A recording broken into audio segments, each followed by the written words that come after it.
All right, guys, training camp is officially underway. And, you take a look at the roster. It's a good problem for Jared Bednar. Two real nice additions in Brandon Saad and Devon Taves. And we sort of start putting things together, Pete. You look at these lines and it's like, wow, he's got a lot of power to sort of manipulate these lines on a nightly basis. When you look at exactly what the Avalanche have, I mean, the Avalanche have, in my mind, the very best line in hockey with Landeskog, McKinnon, and Rantanen.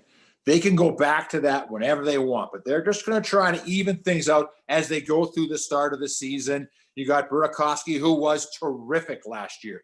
That you could see why the Avalanche went out and picked him up from Washington. He won a cup. He was great last year in the playoffs. Kadri showed everybody that Toronto, that trade from Toronto was a great one for the Avalanche. McKinnon, Kadri, they both had 9 goals in the playoffs last year. Phenomenal. So the Avalanche are deep. They're talented. And, I think with Saad, what has he done in his career? Well, he played with Jonathan Toews and won 2 Stanley Cups. He was a winger for Jonathan Toews when they won 2 Stanley Cups. He's played a lot of big games. He brings a lot of that experience that they felt they needed as they make that next step. You just mentioned Devon Taves coming over from the New York Islanders in that particular deal. I don't know if Avalanche fans realize what they're getting because they probably haven't watched a ton of Islander games. But now you've got a guy who is going to start, as of right this second, on the top pair with Cale Makar. That's what he brings to the table, and he is a puck-moving son of a gun. Now you throw Sam Girard in that mix. You throw potentially a Bowen Byram coming in a little bit later. They can move the puck like crazy. Then, of course, you've got your horse in EJ, your grizzled veteran in Ian Cole and Ryan Graves, who led the league in plus-minus last year.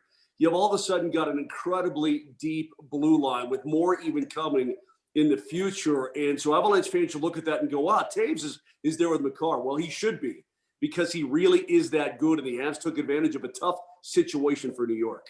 Well, and there was a tweet yesterday that somebody said, I can't believe that the Avalanche have Makar and Bo Byram for all through the 2020s. As far as scheduling goes, guys, we will kick things off coming up on Wednesday. It'll be opening night against the St. Louis Blues. You've got to look at it and say that this is an incredibly good schedule. You've got St. Louis, obviously they're going to be good. But then LA, Anaheim, San Jose, Minnesota, the next 10 games for the Avalanche against clubs that missed the playoffs last year if it was a 16-team playoff.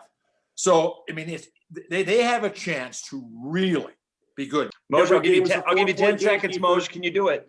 Every game is a 4-point game. It's the way it's going to be through 56. All right, we're excited. Let's get it going next Wednesday, right on Altitude. It's the Avs and the Blues. We'll see you then.